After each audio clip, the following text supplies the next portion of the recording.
Halo, Assalamualaikum warahmatullahi wabarakatuh. Waalaikumsalam warahmatullahi wabarakatuh. Kami dari kelompok 1 akan membahas tentang deproteksi gugus pelindung dalam sintesis senyawa organik, yang mana beranggotakan yang pertama itu Firda Utari dengan NIM 021. Nur Halimah dengan NIM 024. Sakti dengan NIM 025. Nabila Zahra dengan NIM 026. Erma Johar dengan NIM 031. Risa Novalina Giti dengan NIM 070. Yoni Erwin dengan NIM 098. Baiklah, kami akan memulai membahas permasalahan yang pertama, yaitu permasalahan saudari Firda Utari. Kepada Firda, kami persilakan. Baiklah, permasalahan yang pertama itu ialah permasalahan saya, di mana pada blok saya itu dikatakan bahwa pada tahap kedua itu terjadi reaksi reduksi oleh LiAlH4 menjadi senyawa alkohol. Nah, mengapa dikatakan reaksi reduksi? Baiklah, kepada teman-teman yang ingin menjawab permasalahan saya persilahkan. Baiklah, saya Nabila Zahra ingin mencoba menjawab permasalahan dari Firda, di mana di sini karena seperti yang kita ketahui bahwa senyawa LiAlH4 itu digunakan sebagai agen reduksi dalam sintesis organik, khususnya untuk mereduksi ester asam karbosilat ataupun amida. Baiklah, terima kasih kepada saudari Nabila, tetapi menurut saya jawaban dari saudari itu kurang lengkap. Baiklah, kepada teman-teman yang ingin menambahkan, saya persilahkan. Baiklah, saya Nur Halimah ingin mencoba menambahkan. Menurut benar yang dikatakan oleh saudari Nabila tadi, di mana bahwa LiAlH4 itu digunakan sebagai agen reduksi dalam sintesis organik, khususnya untuk mereduksi ester, dan juga untuk mereduksi asam karboksilat dan amida, sehingga dikatakan bahwa pada tahap itu atau pada tahap 2 itu merupakan reaksi reduksi karena adanya ester yang direduksi oleh LiAlH4. Terima kasih. Baiklah, terima kasih kepada saudari Halimah yang telah menambahkan jawaban dari saudari Nabila. Jadi dapat ditarik kesimpulan bahwa LiAlH4 itu digunakan sebagai agen reduksi dalam sintesis organik. Nah, khususnya itu untuk mereduksi ester, asam karboksilat, dan amida, sehingga dikatakan bahwa pada tahap 2 itu merupakan reaksi reduksi karena adanya ester yang direduksi oleh LiAlH4. Baiklah, terima kasih. Saya kembalikan kepada moderator. Baiklah, terima kasih kepada Firda Utari. Maka kita akan lanjut ke permasalahan berikutnya. Permasalahan Nur Halimah. Kepada Nur Halimah, kami persilakan. Baiklah, yaitu permasalahan saya, di mana pada reaksi di atas digunakan NaH sebagai asam. Nah, mengapa sih untuk mendeproteksi MOM seperti reaksi di atas itu diperlukan asam, sehingga nanti yang dihasilkan itu tetap senyawa tersebut masih ada gugus OH-nya. Jadi, mengapa sih yang digunakan itu NaH sebagai asam? Kepada teman-teman yang ingin mencoba menjawab permasalahan saya, disilahkan. Baiklah, saya ingin mencoba menjawab permasalahan dari saudari Halimah. Nah, menurut saya, alasan mengapa MOM itu hanya dideproteksi oleh asam itu karena asam dapat mendonorkan hidrogen yang akan terikat dengan anion metoksi metil. Nah, sehingga nantinya itu akan terbentuk kembali metoksi metil ether. Baiklah, terima kasih. Baiklah, terima kasih kepada saudari Firda yang sudah menjawab permasalahan saya. Tapi di sini saya kurang puas dengan jawaban dari saudari Firda. Mungkin teman-teman ada yang ingin menambahkan?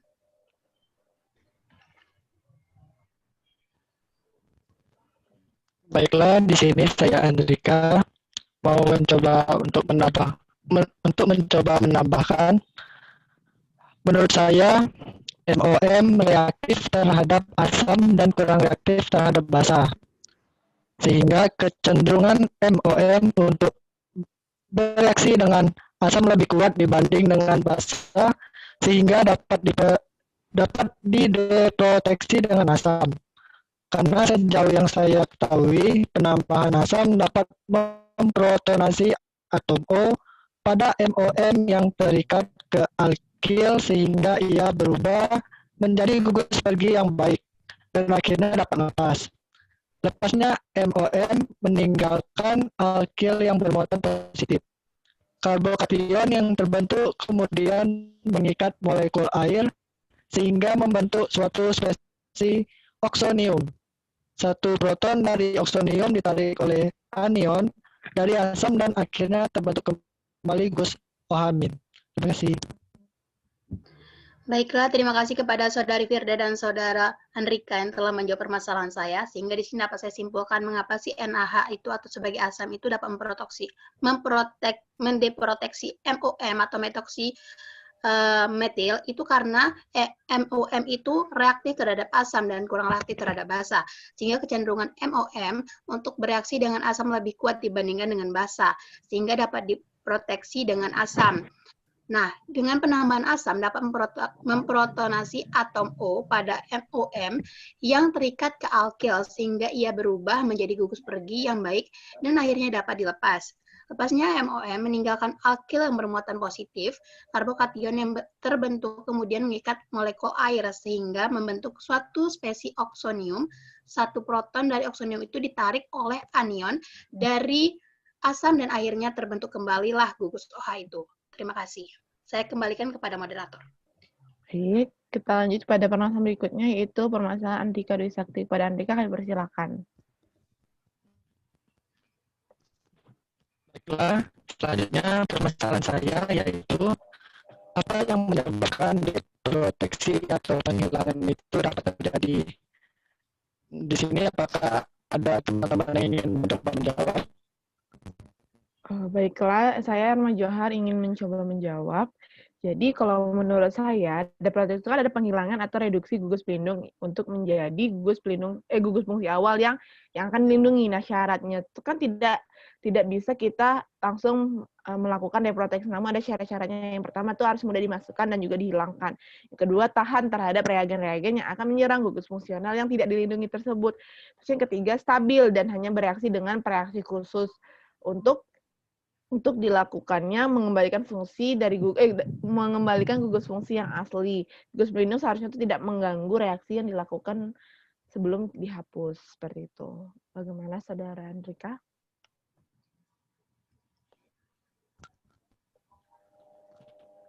Terima kasih kepada Saudari Arma Johar. Tapi di sini menurut saya jawaban dari Arma Johar masih kurang tepat. Mungkin ada teman-teman yang ingin mencoba menambahkan.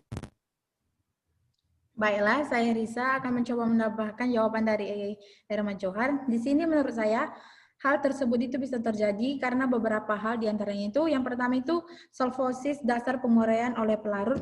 Contohnya itu ada hidrolisis sama alkoholisis. Dan yang kedua hidrogenolisis, yang ketiga logam berat, yang keempat ion fluorida, yang kelima fotolitik, yang keenam itu asam atau basa, yang ketujuh elektrolisis, yang ke-8 eliminasi reduktif, yang 9 beta eliminasi, yang 10 oksidasi, yang ke-11 itu ada substitusi nukleofilik, dan yang ke-12 itu katalisis logam transisi enzim. Namun, contoh penghilangan gugus pelindung dapat terjadi karena asam atau basa, di mana deproteksinya itu dilakukan dengan sebuah asam, sehingga gugus pelindung yang melindungi karbonil keton dapat membentuk asetal dan dapat lepas menjadi karbonil keton kembali. Terima kasih. Terima kasih kepada Saudari Risa sudah menambahkan. Jadi dapat disimpulkan bahwa hal tersebut bisa dapat terjadi karena beberapa hal diantaranya solfosis, hidrogenolisis, logam berat, ion fluorida, dan lain-lain. Namun contoh penghilangan gugus pelindung dapat terjadi karena sama terasa di mana deproteksinya dilakukan dengan sebuah asam sehingga gugus pelindung yang melindungi karbonil keton dengan membentuk asetal dapat lepas menjadi karbonil keton kembali. Terima kasih. Oke, terima kasih pada Saudara Andrika. Kita lanjut pada permasalahan berikutnya, yaitu Nabila Zahra. Nabila, persilakan. Baiklah, permasalahan saya ialah pada proteksi gugus pelindung alkohol bisa digunakan MEM, yaitu metoksietoksimetil, maupun MOM, yaitu metoksimetil. Nah, manakah di antara gugus pelindung MEM dan MOM yang ini nih yang paling mudah untuk diproteksi? Silakan teman-teman, siapa yang ingin menjawab permasalahan saya? Saya Joni akan mencoba menjawab permasalahan Nabila. Menurut saya gugus pelindung yang mudah diproteksi itu adalah metoksimetil atau MOM. Karena gugus pelindung yang baik itu adalah MOM, di mana MOM ether ini dapat dibuat dari alkohol ataupun fenol dengan MOMCl, di mana metoksimetil klorida atau MOMOAC atau metoksimetil asetat, yang kemudian metoksimetil MOM ini dapat dengan mudah juga didepresi dengan asap. Terima kasih. Baiklah, terima kasih kepada Saudara Joni yang telah menjawab permasalahan saya, tetapi menurut saya di sini Joni tidak menjelaskan lebih detail dan lebih lengkap. Mungkin adakah teman-teman yang mau menambahkan atau yang mau mencoba menjawab juga? Saya Herma Johar ingin mencoba menjawab Nabila. Jadi kalau menurut saya secara umum itu kan memang metoksimetil itu tuh mudah diproteksi menggunakan asam lemak dan juga asam encer dalam kosalven organik telah terbukti efektif. Nah, penggunaan asam lemak piridium toluena sulfonat dalam reflux TBUOH atau 2-butanon sangat reaktif untuk melepaskan MOM ether yang mana dari alkohol alilik. Nah, dalam gugus MEM itu dapat selektif dihilangkan dia ditrimetilsiliyodida dengan asetonitril tanpa mempengaruhi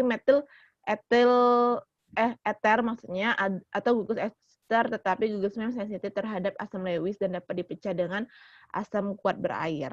Seperti itu.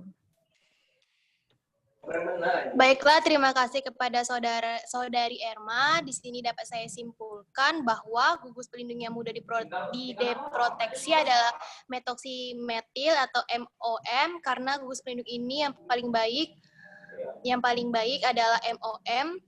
Dan MOM ether ini dapat dibuat dari alkohol ataupun fenol dengan MOMCl atau metoksimetil klorida. Dan metoksimetil ini dapat dengan mudah juga diproteksi dengan asam. Dan secara umum metoksimetil ini mudah diproteksi menggunakan asam lemah, asam encer dalam kosolven organik yang telah terbukti efektif. Dan penggunaan asam lemah piridium atau P-toluene-sulfonat dalam reflux TBUOH atau 2-butanon sangat efektif untuk melepaskan MOM ether dari alkohol alik. Terima kasih. Saya kembalikan kepada moderator. Baiklah, terima kasih Saudara Nabila. Kita lanjut pada permasalahan berikutnya, yaitu permasalahan Erma Johar. Jadi, jika sudah dilakukan proteksi, maka akan dilakukan lagi deproteksi. Mengapa hal ini dilakukan? Apabila tidak dilakukan, apakah akan mempengaruhi hasil reaksi yang diharapkan? Nah, untuk teman-teman yang ingin mencoba menjawab permasalahan saya, kami persilakan. Baiklah, di sini saya Andrika akan mencoba menjawab. Menurut saya di dalam sintesis organik terdapat suatu istilah yaitu deproteksi. Deproteksi merupakan suatu keadaan di mana adanya penghilangan atau reduksi suatu gugus pelindung sehingga berubah menjadi suatu gugus fungsi awal.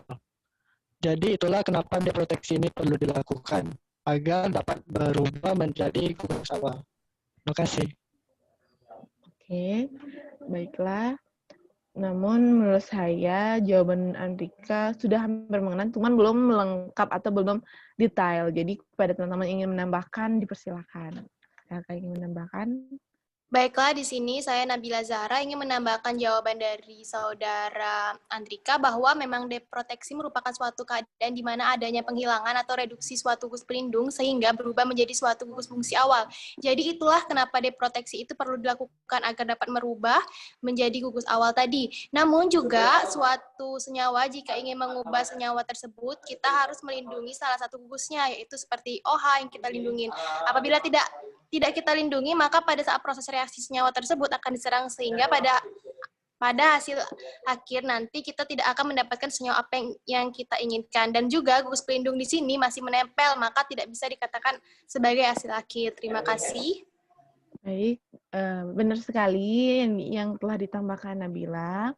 Jadi memang dan sintesis organik ini terdapat suatu istilah deproteksi, yang mana memang deproteksi ini kan merupakan penghilangan reduksi atau gugus pelindung sehingga menjadi gugus fungsi awal. Namun ada ya di mana penghilangan gugus ini sehingga akan berubah jadi gugus fungsi awal. Namun ibarat kita dengan kata lain adalah memodifikasi. Namun jika masih gugus pelindung itu masih menempel, kita tidak dapat mengatakan bahwa itu tuh adalah gugus senyawa awal atau memang itu merupakan suatu senyawa modifikasi. Maka itu kita menggunakan deproteksi untuk menghilangkan gugus awal tersebut. Seperti itu.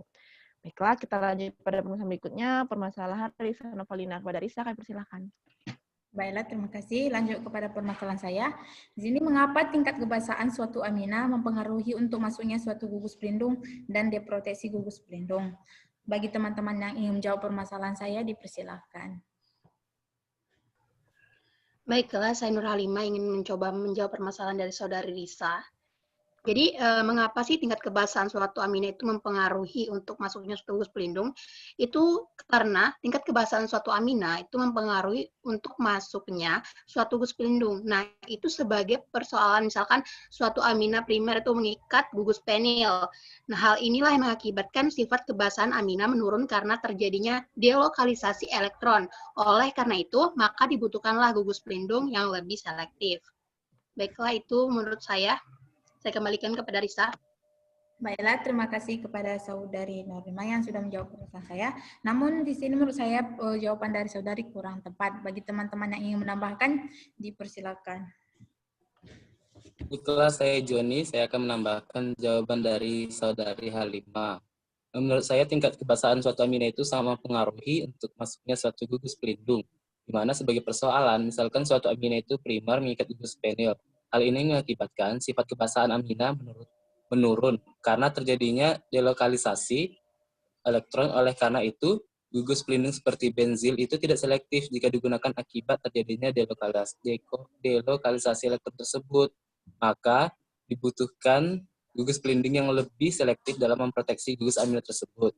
Nah, gugus pelindung tersebut ialah gugus asetil yang mengakibatkan amina membentuk amida. Kemudian amina primer dan sekunder ini mudah mengalami oksidasi, sehingga harus dilakukan reaksi metilisasi, di mana reaksi metilasi ini biasa dilakukan dengan Grignard. Nah, deproteksi terhadap gugus amino dapat dilakukan antara lain dengan menggunakan asetat anhidrida, K2CO3, hokitne, asilasi, dan bromokatekolborat. Terima kasih. Baiklah, terima kasih kepada saudara Joni dan saudari Nur Halimah yang sudah menjawab pertanyaan saya. Di sini dapat saya simpulkan bahwa tingkat kebasaan suatu amina itu mempengaruhi untuk masuknya suatu gugus pelindung. Ya, di mana itu misalkan suatu amina primer mengikat di gugus penil. Hal ini akan mengakibatkan sifat kebasaan amina itu menurun karena terjadi delokalisasi elektron. Nah, oleh karena itu gugus pelindung seperti benzil tidak selektif jika digunakan akibat terjadinya delokalisasi elektron tersebut. Maka dibutuhkan pelindung yang lebih selektif dalam memproteksi gugus amina tersebut. Nah, gugus pelindung tersebut adalah gugus asetil yang mengakibatkan amina membentuk amida. Amina primer dan sekunder mudah mengalami oksidasi, sehingga harus dilakukan reaksi metilasi, di mana reaksi metilasi biasa dilakukan dengan Grignard. Di sini, deproteksi terhadap gugus amina dapat dilakukan antara lain dengan menggunakan asetat anhidra, K2CO3, hokitne asilasi, dan bromokatekolborat. Baiklah, saya kembalikan kepada moderator. Oke, baiklah. Terima kasih pada saudara Risa. Kita lanjut pada permasalahan terakhir, yaitu saudara Joni Erwin. Pada Joni, kami persilakan. Baiklah, selanjutnya permasalahan saya, yaitu Untuk mendeproteksi MOM diperlukan asam. Apakah proses deproteksi MOM ether dapat dilakukan dalam kondisi netral? Ya, kepada teman-teman yang ingin menjawab permasalahan saya, persilakan. Baiklah, saya Risa Novalina akan mencoba menjawab permasalahan dari saudara Joni. Di sini, apakah proses deproteksi MOM ether dapat dilakukan dalam kondisi netral? Nah, menurut saya itu tidak, dikarenakan pada pH netral, gugus MOM ether relatif tidak terprotonasi dan tetap menjadi gugus pergi yang buruk atau disebut dengan bad leaving group. Baiklah, terima kasih. Itu jawaban dari saya. Bagaimana saudara Joni? Baik, terima kasih kepada saudari Risa yang telah memberikan jawabannya. Tapi menurut saya jawaban Risa masih kurang lengkap untuk jawab permasalahan saya. Mungkin ada teman lain yang ingin menambahkan. Baiklah, di sini saya akan mencoba membantu Risa menambahkan jawaban dari permasalahan Joni. Nah, menurut saya itu tidak, karena MOM itu hanya diproteksi oleh asam, di mana asam ini dapat mendonorkan hidrogen yang akan terikat dengan anion metoksimetil, sehingga nantinya akan terbentuk kembali metoksimetil ester, dan juga sejauh yang saya ketahui itu penambahan asam dapat memprotonasi atom O pada MOM yang terikat ke alkil, sehingga ia berubah menjadi gugus pergi yang baik, dan akhirnya dapat lepas. Nah, lepasnya MOM ini meninggalkan alkil yang bermuatan positif. Karbokation yang terbentuk kemudian mengikat molekul air. Nah, sehingga nanti membentuk suatu spesies oksonium. Satu proton dari oksonium itu ditarik oleh anion dari asam dan akhirnya terbentuk kembali gugus OH-nya. Baiklah, terima kasih. Saya kembalikan kepada Joni. Baik, terima kasih kepada saudari Firda yang telah menambahkan. Ya, benar menurut bahwa MOM itu tidak dapat diproteksi dengan keadaan netral karena MOM itu hanya dapat dideproteksi oleh asam karena asam itu dapat mendonorkan hidrogen di mana akan terikat dengan anion metoksimetil sehingga nantinya akan terbentuk kembali metoksimetil ester dan juga penambahan asam dapat memprotonasi atom O pada MOM yang terikat ke alkil sehingga ia berubah menjadi gugus pergi yang baik dan akhirnya dapat lepas. Nah, lepasnya MOM ini meninggalkan alkil yang bermuatan positif, di mana karbokation yang terbentuk kemudian mengikat molekul air sehingga membentuk suatu spesies oksonium. Nah, satu proton dari oksonium ini ditarik oleh anion dari asam dan akhirnya terbentuk kembali gugus OH. Terima kasih. Saya kembalikan kepada moderator. Oke, baik. Sekian presentasi dari kami. Saya dan teman-teman dari kelompok 1 mengakhiri presentasi kami pada hari ini. Kami akhiri, wabillahi taufiq wal hidayah. Wassalamualaikum warahmatullahi wabarakatuh. Waalaikumsalam warahmatullahi wabarakatuh.